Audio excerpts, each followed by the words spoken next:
They said, "Don't sit near us." Just like that.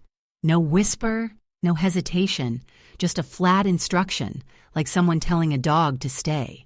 It came from Emma's mouth, but not just her voice. It came from every woman who's ever decided an old face would ruin the photo. She didn't even look at me when she said it. Just flicked her eyes over like she was checking for stains. She was wearing white. White blouse, white sneakers, clean, straight teeth. And I, apparently, didn't match. I had chosen my soft navy dress for the occasion, the one with buttons that still shine a little when the light hits just right. I'd even worn a brooch, the one Derek gave me in '79, thinking perhaps someone would say, "Oh, Grandma, you wore that old thing." And we'd laugh. But no one laughed. No one noticed. I was told not to sit near them, and I obeyed. I sat at a table in the back corner between an empty chair and a pillar decorated with plastic ivy. I'm 81 years old. I live in a quiet place now, not lonely, just quiet. A complex of pale corridors and reminders taped to the fridge. Mornings are for tea and pillboxes, evenings for reruns, and windows left open just a little too long. My neighbors forget my name but always remember their laundry schedule. No one asks me questions that aren't multiple choice. But last Saturday, I wasn't invisible. Not exactly. I was something else.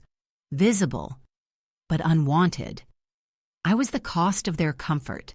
The person whose name they used to buy flowers and folding chairs, but whose presence they preferred blurred. The reunion was held at one of those rented event spaces near the lake, all polished floors and exposed beams pretending to be rustic. It had a wall of windows looking out onto water that shimmered artificially, like a screensaver. They'd strung up lights, rented matching linens, and printed custom napkins with the family crest, a crest that didn't exist until Lisa decided we needed branding. Lisa, my daughter-in-law, who once told me that tradition was just emotional clutter, but had somehow turned this weekend into a corporate launch party for the Harlow legacy.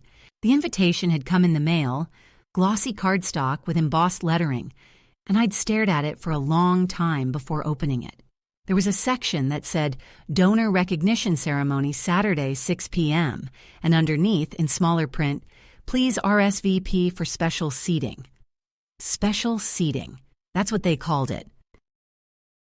What it meant was this: you will be seated near enough to be acknowledged, but far enough not to be included. They needed me to fund the event, the catering, the live jazz trio, the monogrammed water bottles. All of it came from my account. They'd asked so gently, Lisa especially. "You know how hard things are, Martha," she'd said over the phone. "It would mean so much to the family if you could be part of making this special." I had nodded, even though she couldn't see me. I always nod. I nodded when Adam first asked me to co-sign the loan for their second house. I nodded when Lisa suggested I gift them the old silver early, so the children could use it now while you're still here. I nodded when they told me that flying to visit them twice a year was a bit much, and when they stopped sending birthday cards with more than a typed signature. I nodded until I forgot how to do anything else. And so, of course, I said yes to the funding. I wrote a check for $12,000, enough to cover the venue, the food, and the professional photographer Lisa insisted was essential. "It's not just a party," she said. "It's about documenting heritage." She said the word heritage like she'd earned it. I didn't ask where the Harlow heritage was in the 5 years they left me out of Christmas plans, or the 3 years they forgot my birthday entirely. I didn't mention that heritage, for me, was the way my mother taught me to fold linens with the corners just so, or how my late husband Derek used to whistle when he painted the porch every spring. I didn't remind her that heritage was something you live, not something you print on napkins. I arrived at the venue early, because I always do. Habit, I suppose. When you've spent your life hosting holidays, being early becomes your anchor. I wore my dress, the navy one I mentioned, and polished my shoes the night before.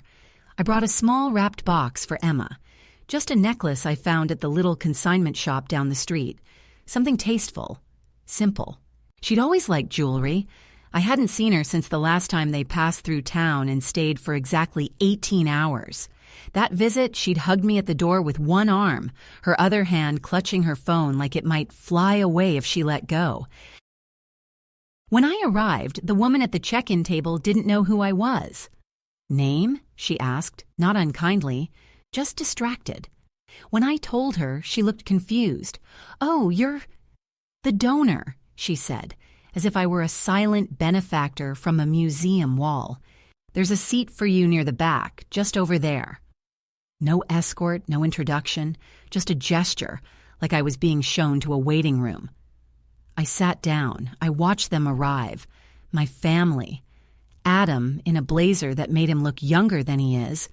Lisa, wearing a sleeveless dress that probably cost more than my monthly pension.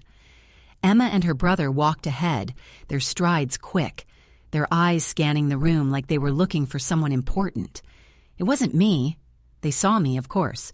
Emma saw me. She even waved briefly, the kind of wave you give a teacher at the grocery store. And when I stood up, not quickly, because nothing I do is quick anymore, and started walking toward them, that's when it happened. Emma leaned toward her mother, whispered something. Lisa didn't react. Adam looked away. Then Emma turned to me and said, clearly, plainly, without venom or warmth, "Grandma, don't sit near us, okay?" She said it like a favor, like I might embarrass them with my presence, with the slow bend of my knees, with my shoes that didn't match their aesthetic. She said it with the practiced ease of someone who has already edited you out of their pictures. And so I nodded. Of course I nodded, and I sat where they told me.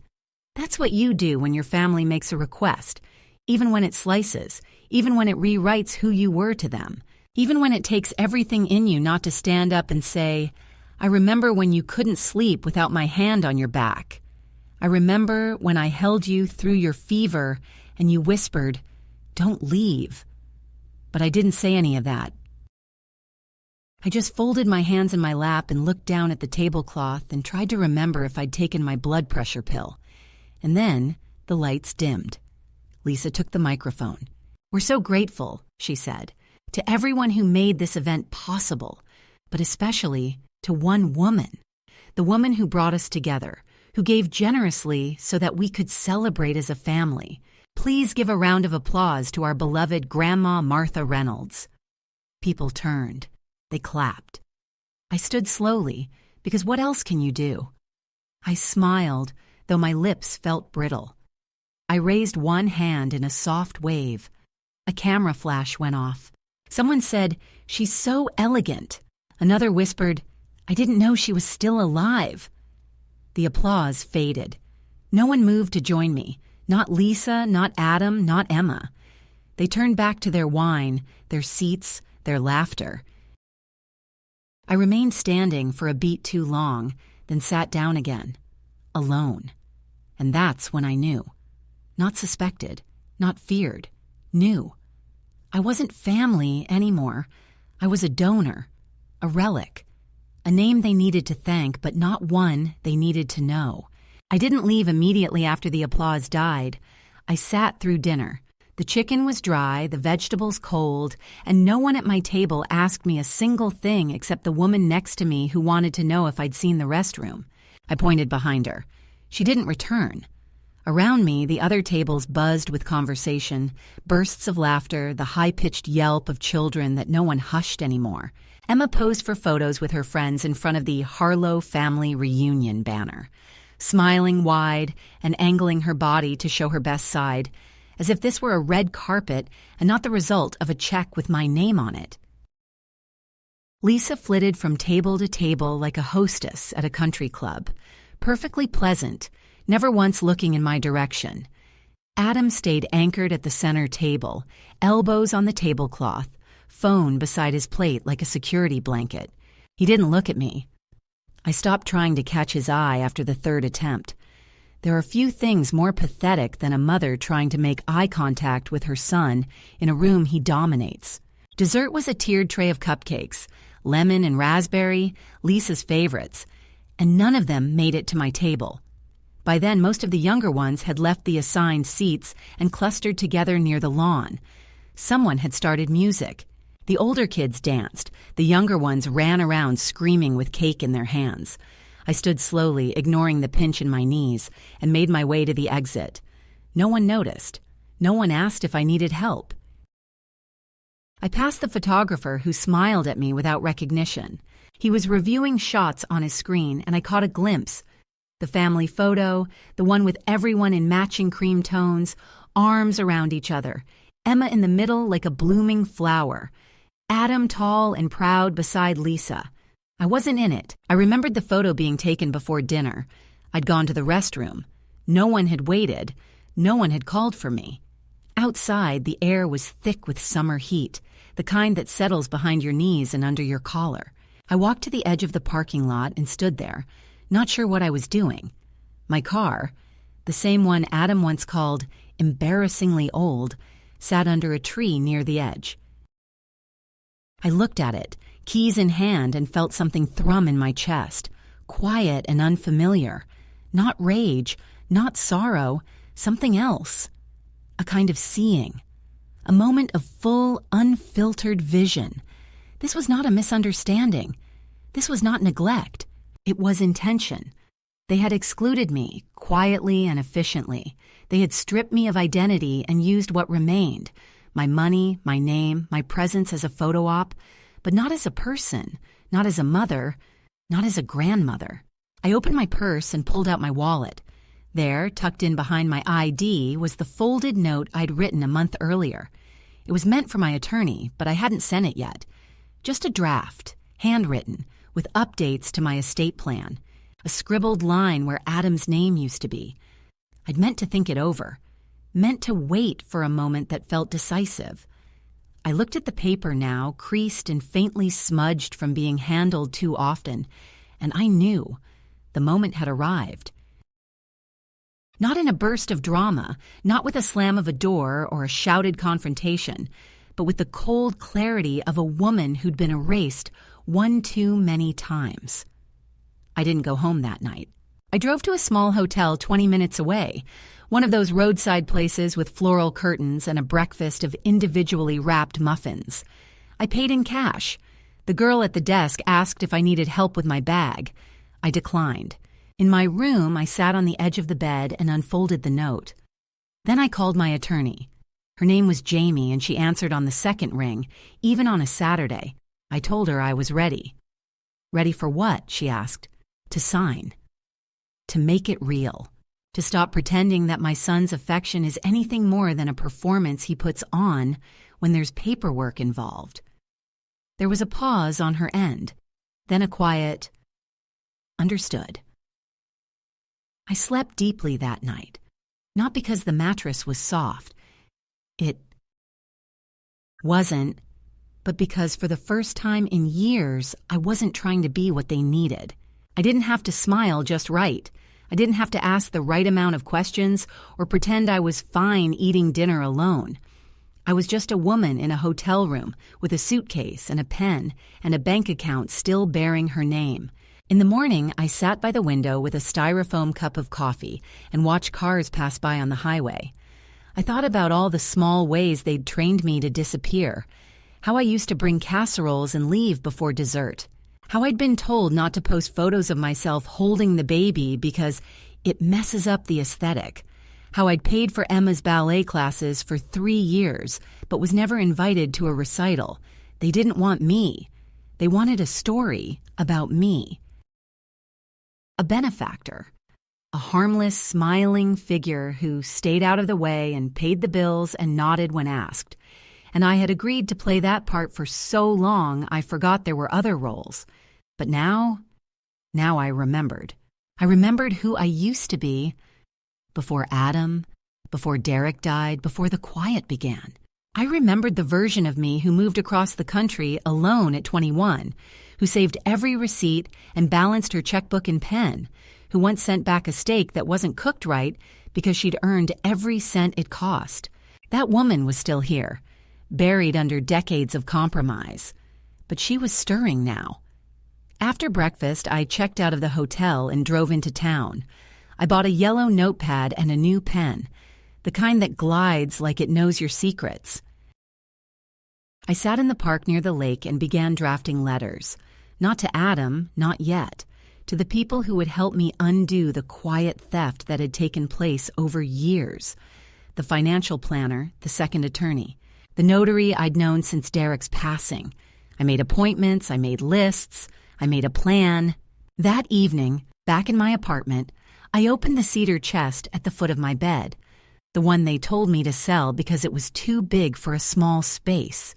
Inside were photos, documents, letters, keys to safes they didn't know existed. I pulled out the original will, the trust papers, the health proxy. One by one, I reviewed every signature, every clause, every assumption they had built their comfort around. And with each page, I felt myself return, not as Grandma, not as Mother, not as Donner, but as Martha. Just Martha, whole. Watching them take their bows on the stage I built and finally walking away from the theater altogether. The week that followed passed in a strange, almost suspended rhythm, as if the air around me had thickened slightly, not enough to stop movement, but enough to make it known. I kept my phone off. Not silenced. Off. Powered down, battery dead, tucked into the drawer where I kept things I didn't want to touch anymore. Expired coupons, unused gift cards, the watch Derek used to wear even after it stopped ticking. I didn't want to hear the apologies, or more likely, the explanations. I didn't want to be told that Emma didn't mean it, or that Adam had just been distracted, or that Lisa was under a lot of pressure. I knew the script. I'd read it too many times, watched too many women play the role of the confused elder being, soothed out of her own rage. So I stepped out of the script. I stayed quiet. And in the silence, I began to feel something unexpected. Not fear, not even sadness. I felt precision, like a blade being sharpened. I started each morning with a task, not busy work, but intention. I sorted my financial records, digitized old documents, shredded what no longer served me. I found my voice in the language of bank forms and legal clauses. I transferred accounts. I changed beneficiaries. I called my credit union and asked them to reissue my checks with a different mailing address. A post office box I opened quietly, just for me. The woman on the phone asked if there had been a change in circumstances. Yes, I said. I've remembered who I am. She laughed softly, like she thought I was being poetic. I wasn't. I was being exact. At the grocery store, I walked past the aisle where I used to buy Emma's favorite cereal and didn't pause. I didn't reach for it out of habit. I didn't buy the unsalted crackers Adam used to eat when he had a cold. I filled my basket with the things I liked. Sharp cheddar, stone-ground mustard, the brand of tea Lisa once said tasted like the back of a drawer. I liked that drawer. It had character. The cashier was new, young, nose ring and nervous fingers. She tried to bag my eggs under the canned beans, and I gently corrected her. She looked up, startled, like she hadn't expected me to speak. Most don't. Most assume you'll nod and shuffle, apologize for being slow, smile too much or too little. But I didn't. I met her eyes. "Handle things with care," I said. She blinked, then nodded. "Yes, ma'am." I wasn't a ma'am. I wasn't anyone's placeholder for politeness. I was a woman buying her own groceries with her own money after redrawing the map of her life by hand, without GPS, without permission. The apartment itself began to feel different. It had always been mine, technically, but it had also always been a sort of waiting room. I'd moved in after Derek passed, telling myself it was temporary, a landing spot, a transition. But transitions have a way of hardening into permanence when no one is watching. The walls were beige, the furniture functional, the decorations minimal. Lisa had helped me pick most of it out years ago, insisting I keep things simple, by which she meant impersonal. Less clutter, more clarity, she'd said, as if memories were messes. But now I saw it for what it was, a gentle erasure, a palette of neutrality designed to make me forget I'd ever lived a brighter life. So I rebelled, quietly, methodically. I found my old curtains in a storage bin and hung them again, blue with tiny sunflowers. I pulled the afghan I crocheted during the winter of '94 out from the bottom drawer and draped it over the back of the couch. I put up a picture of Derek, the one where his nose is sunburned and he's laughing with his whole body. I added a framed photo of myself, young and full-faced, at a protest in '72, holding a sign and a cigarette. I didn't ask if it clashed with the room. I didn't care. It belonged because I belonged. It was on the 4th day that I found the binder, the one Adam had given me to sign years ago, full of estate instructions, legal preferences, laminated sheets with bullet points like I was a file waiting to be archived. It was tucked in the linen closet behind spare sheets I never used. I pulled it out, sat at the table, and flipped through it slowly. There were notes in his handwriting, reminders to himself. Call Mom's bank. Check in, RE, POA, discuss with Lisa, boundaries. The last one was underlined twice. Boundaries. As if I were the one who crossed lines. As if decades of unpaid labor, late-night babysitting, cooking, forgiving, waiting, bending, as if all of that had been a threat to the tidy borders of the life they wanted to curate. I laughed, not loudly, but fully, a sound that filled the room like fresh air. Then I tore out every page with his notes and fed them into the shredder, page by page, watching the lines disappear into ribbons. That night, I sat on the balcony with a cup of tea and no lights on, just the dark and the breeze and the sound of my heartbeat slowing. I thought of all the ways they'd trained me to be manageable, how Lisa once said I was low maintenance, and how I'd taken it as a compliment. How Adam used to thank me for being so understanding when they left me off the vacation plans, off the family group text, out of the baby announcement that went to friends of friends but not to me. And I realized, with a clarity that should have come years earlier, that kindness, when expected without reciprocity, becomes servitude. That being easy for them had made life hard for me. That every time I'd said, "Don't worry about me," they had learned to take me at my word. And now I didn't want to be easy. I wanted to be undeniable. On the 6th day, I wrote a new letter to Jamie, the attorney. This one wasn't a draft. It was instruction. We scheduled the formal changes: revised power of attorney, updated will, new medical directive, removal of Adam as executor. I listed no replacement. If something happened to me, the state could decide. I trusted bureaucracy more than I trusted the family I raised. Jamie asked if I wanted to add Lisa back as secondary contact. "No," I said. "She's had enough access." Jamie hesitated. "Do you want them notified after your passing?"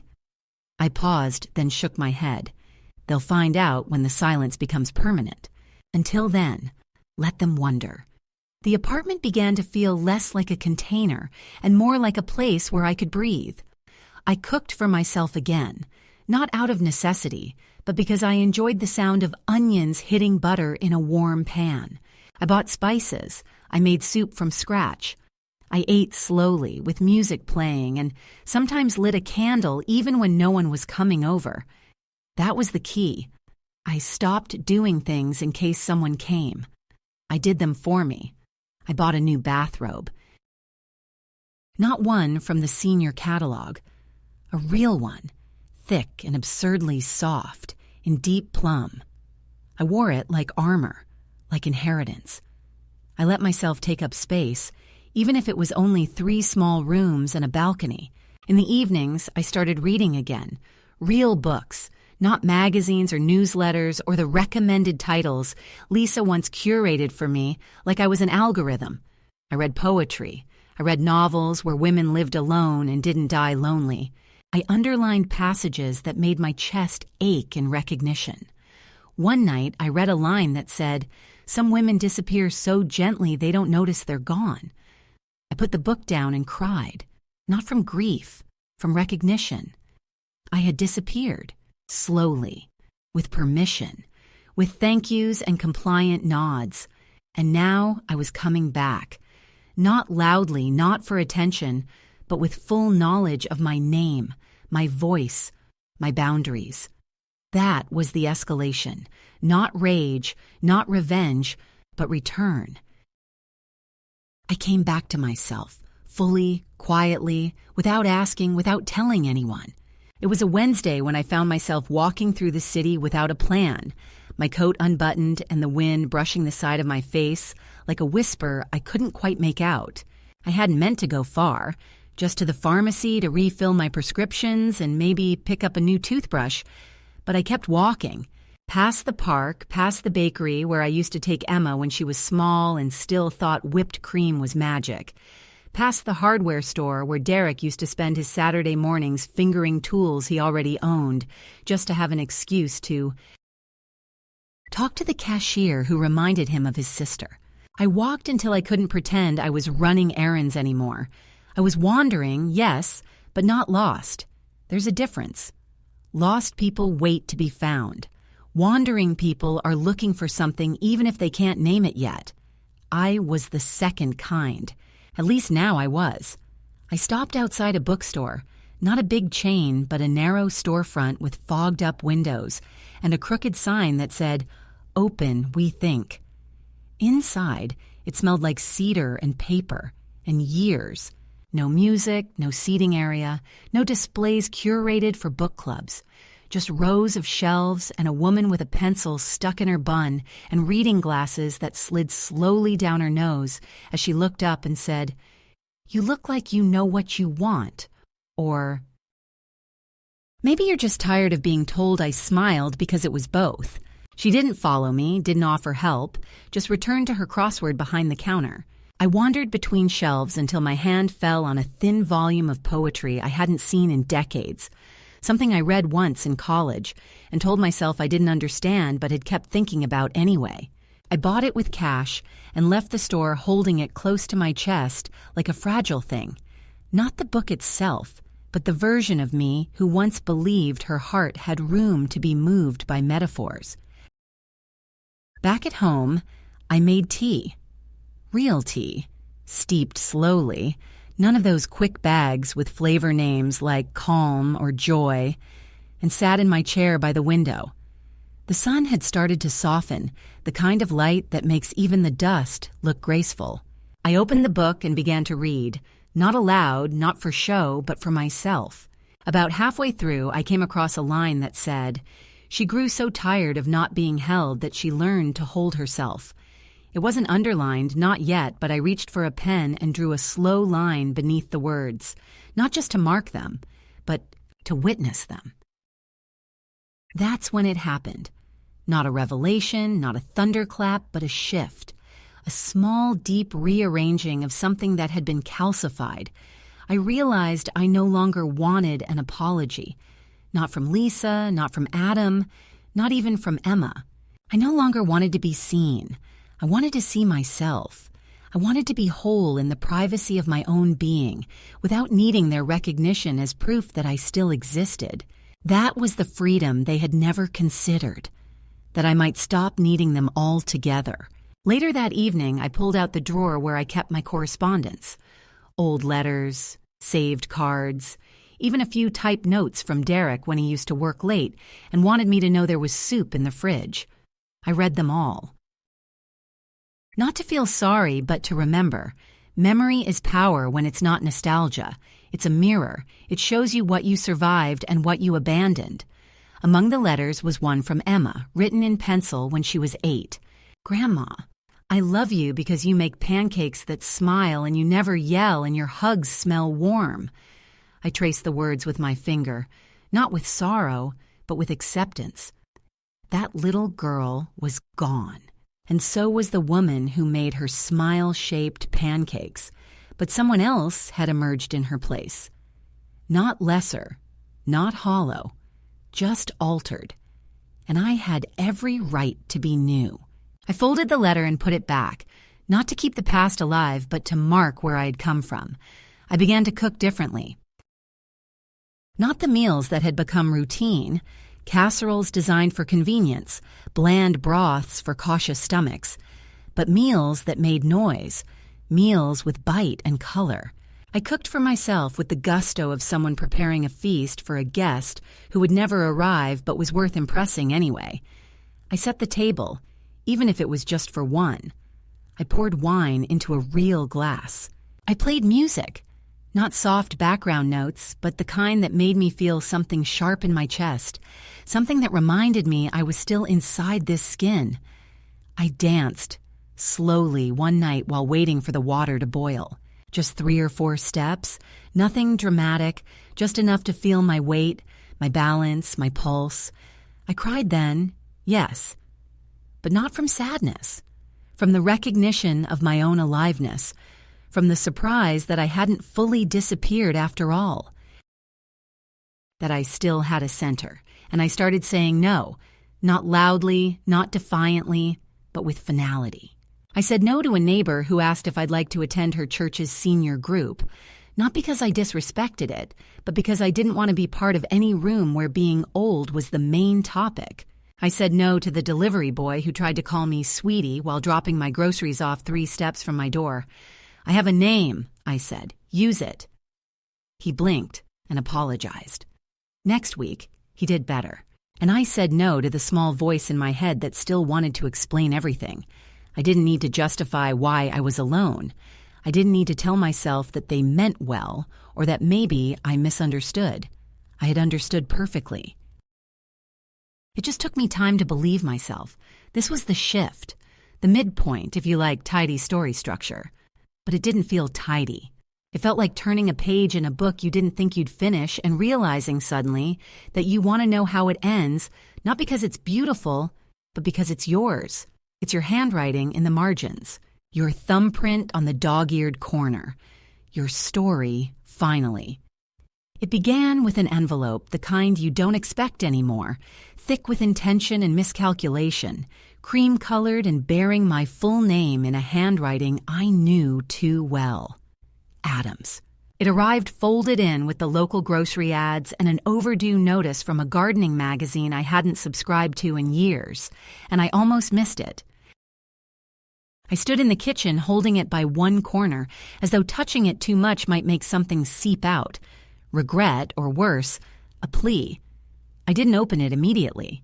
I set it down on the counter next to the sugar tin, made myself a cup of tea, the kind I now drank slowly and with ceremony, and only once the steam had curled up and kissed my face did I return to the envelope and slit it open with a paring knife. Inside was a letter, 6 pages, handwritten. No greeting, just, "I can't believe you did this." That was his opening sentence. Not, "Are you all right?" Not, "We miss you," or even, "Where are you?" number. His first instinct, as always, was accusation wrapped in disbelief, as though my absence was not a decision, but a betrayal, as though the only story he knew how to tell was the one where I was always waiting and he was always justified. He said I'd caused a scene by absence, that I'd put the family through stress during a weekend meant to unify generations. He wrote that Lisa had cried every night and that the kids were confused and unsettled. There was no mention of the fact that I'd been seated by a pillar, no reference to the moment my own granddaughter had told me not to sit near her, no acknowledgement of the years that had led to this silence, just a recitation of their discomfort, their disbelief, their need for things to return to the version of reality they preferred. He ended the letter with a line that still rings in my ears, like the sharp clang of a dropped fork in a quiet room. "We're willing to talk, but only if you're ready to be reasonable. Reasonable." As if decades of unpaid devotion, of being useful but invisible, of shrinking to fit into the spaces they allowed, as if all of that was unreasonable.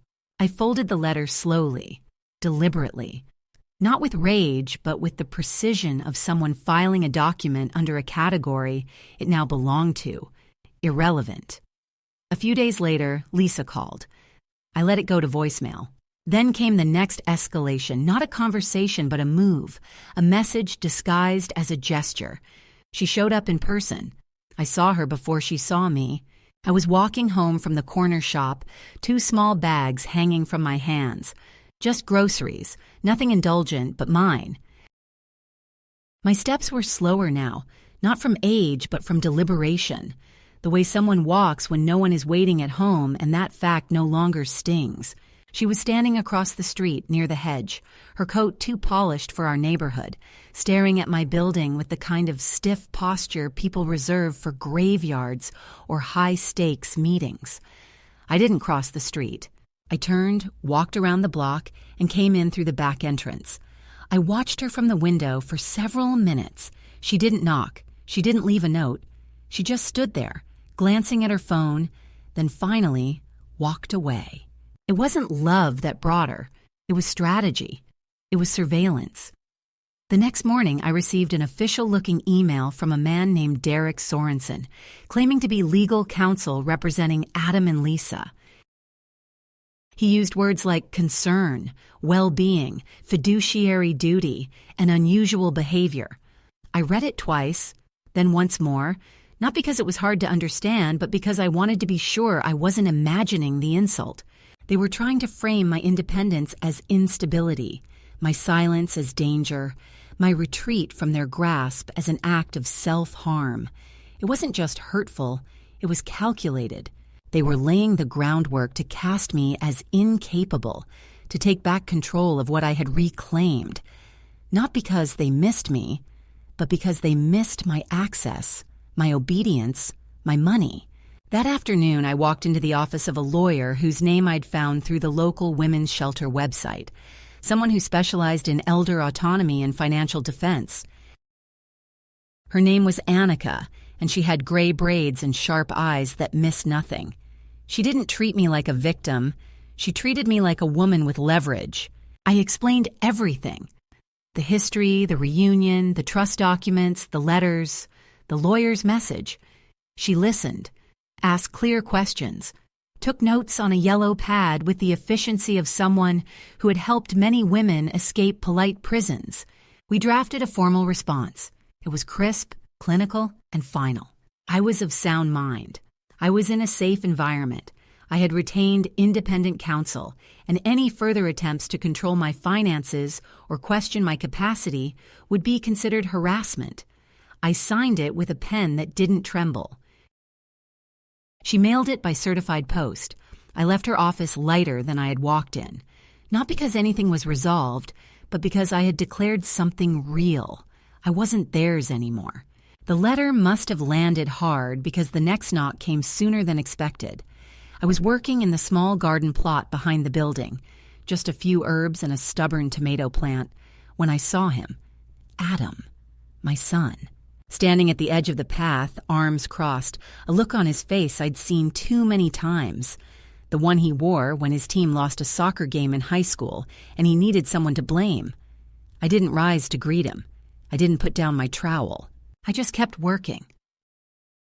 He waited, then finally said, "Mom, this is getting out of hand." I glanced up, tilted my head, and asked, "What is?" He sputtered something about the lawyer, the letter, the embarrassment, the tension it was causing within the family. He used the word family like it was currency, as if invoking it would grant him moral superiority. I didn't flinch. "You left me by a ficus tree," I said quietly, "at the reunion I paid for." He rolled his eyes, the way Emma does when she thinks I don't understand TikTok, and said, "That's not what happened. You're twisting things," and there it was. The rewrite, the attempt to edit the story to protect his comfort. I stood then, slowly, wiped my hands on my apron, and said, "You don't get to control the version I live through." He took a step back, surprised maybe, or just recalculating. "We were worried," he tried. "Then you should have called," I said. "Before the lawyer. Before the letters. Before the theater." He didn't answer. He looked down at his shoes. When he looked up again, I saw it.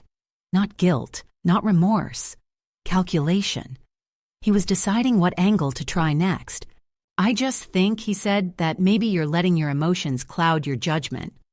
I smiled, not kindly. That's rich coming from the man who cried when I wouldn't co-sign a third mortgage. That landed. His face twitched. Then, as always, he pivoted. This isn't about money, he said. It's about legacy. About what kind of family we are, I leaned in slightly so he'd hear me clearly. We're the kind of family that forgets who held the camera. I turned and walked away, dirt still on my hands, not because I was dramatic, but because I had nothing left to give to a man who only visited when something slipped from his grasp. That night I found a small envelope under my door. No return address, just a single photograph inside. Me holding Emma when she was small, both of us laughing, her face smushed against mine. On the back, in her handwriting, it said, "I remember." Nothing else. No explanation. No apology. But it was enough to let something shift again. She hadn't written me off completely. She just hadn't known how to reach me through the noise of her mother's performances. I didn't write back. Not yet.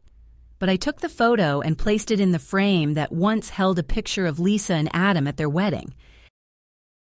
I didn't throw that photo away, I just took it down.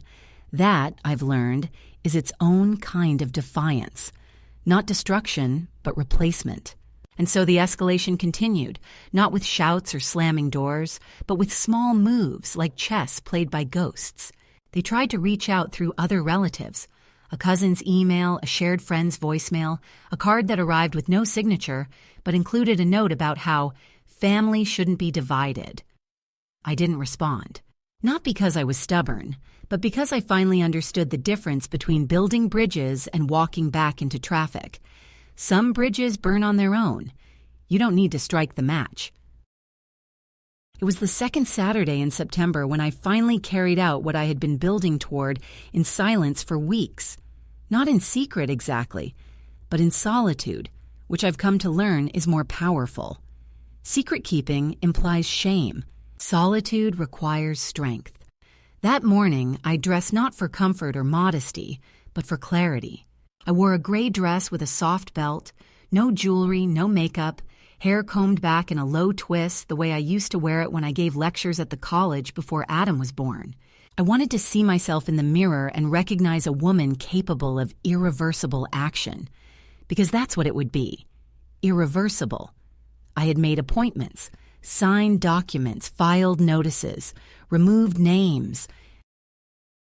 I had already rewritten the will, replaced the executor, redistributed the trust, but none of it would feel real, not truly, until I took this final step. I left my apartment holding a plain envelope. Inside were 5 letters, one to each member of the family who had assumed I would die quietly beneath their expectations. One for Adam, one for Lisa, one for Emma, one for Jamie, the attorney, confirming my last decisions, and one for myself, which I would not open. It was not a letter to be read, only written, to mark the end of a performance I had carried too long. I walked to the notary's office on Main Street, the one next to the barber shop that still smelled like talc and old radios. The notary, a woman named Clara, knew me slightly from church. Not well enough to ask questions, but well enough to say, "You look like a woman on a mission." I smiled and said, "I am." I handed her the documents. She checked my ID, stamped them in, silence, and said, "You're all set, Martha." The finality of it landed gently, like a door clicking shut behind you, not slammed, but soundproof. I thanked her, stepped outside, and walked 3 blocks to the bank. There, I requested a cashier's check made out to an organization I had researched for months, a scholarship fund for adult women returning to school after the age of 60. I made the donation in memory of no one. I simply wrote, "For the women who were told it was too late." I had removed the family as beneficiaries not out of vengeance, but liberation. I wasn't trying to punish them. I was removing the bait. For years, they had pretended to care with one eye on the prize, waiting for the reading of a will like it was the finale of a long, boring series they couldn't quite fast forward through. I wasn't going to give them the satisfaction of a payout, And I wasn't going to give myself the burden of hoping the inheritance might buy their love retroactively. The bank manager, a tall man with kind eyes, asked if I wanted to alert the prior designees. I said, no, they'll learn the way I did, when the heir leaves the room. He nodded, didn't press, printed the confirmation and slid it across the desk. I didn't tremble. I didn't hesitate. I took the receipt and placed it in my bag like one would tuck away a passport, a document of safe passage. The last stop was the post office. I mailed the 4 letters. No return address. No need. They would recognize the handwriting, and if they didn't, then they never deserved to. The letters were not cruel, but they were final. I told them what I had done, not why. They knew why, even if they would pretend not to. I didn't recount the indignities. I didn't relive the humiliation of that reunion, the whispers, the polite neglect, the way Emma's voice had cut through me like ice in a glass. I didn't mention the years of small thefts, of time, of presence, of attention. I simply said, this is not a punishment. This is the conclusion of a role I no longer wish to play. I told them I wished them peace. I told them I would not be contacting them again, and I meant it. When I returned home, I made myself a small meal, a piece of fish, lightly salted, pan-seared, green beans with lemon, 1 square of chocolate. I set the table. I lit a candle. I poured a glass of water and sat, not as a matriarch, not as a mother, not as a ghost in someone else's family story, but as a woman who had pulled herself out of a narrative written for her by people who saw her as a utility rather than a soul. I chewed slowly. I didn't rush. I didn't rehearse any imaginary confrontations. I didn't check the phone. I didn't wonder if they'd respond. I had done what I came to do. Later that evening, I took out the 5th letter, the one I had written to myself, and placed it unopened in the same cedar chest where I kept the old photographs, the saved postcards, the small notes that used to make my heart leap. The letter wasn't a time capsule. It was a grave marker, a quiet burial for the version of me who waited, who hoped, who bent until she became unrecognizable even to herself. I placed it gently under the layer of folded linens and closed the chest. I did not cry, not because there was no pain, but because the pain had finally been named. And when pain has a name, it has somewhere to go. Mine had found its place. That night, I slept not with satisfaction, but with silence, the kind of silence that follows not triumph, but truth. I did not feel victorious. I felt real, and sometimes that is the greatest climax of all, to live not in a fantasy of repair, but in the dignity of release. It has been 3 months since I mailed those letters, and no one has come to my door. No knocks, no flowers, no sudden apologies written on folded stationery. There was one email from Emma, short, cautious, unsigned. I understand, it said, nothing more. I didn't reply. Not out of spite, but because there are silences that speak more honestly than any answer. I've stopped checking the mailbox with expectation. These days, I open it only for the mundane, utility bills, the occasional catalog, and sometimes a note from the woman 2 floors down who likes to bake too much and give slices away in paper towels.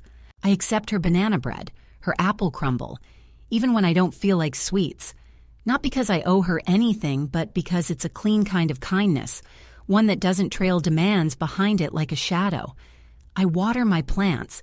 I watch the way they turn toward the window each morning, like they've never once doubted where the light is. I've learned from that. I no longer beg for warmth from sources that offer only flickers.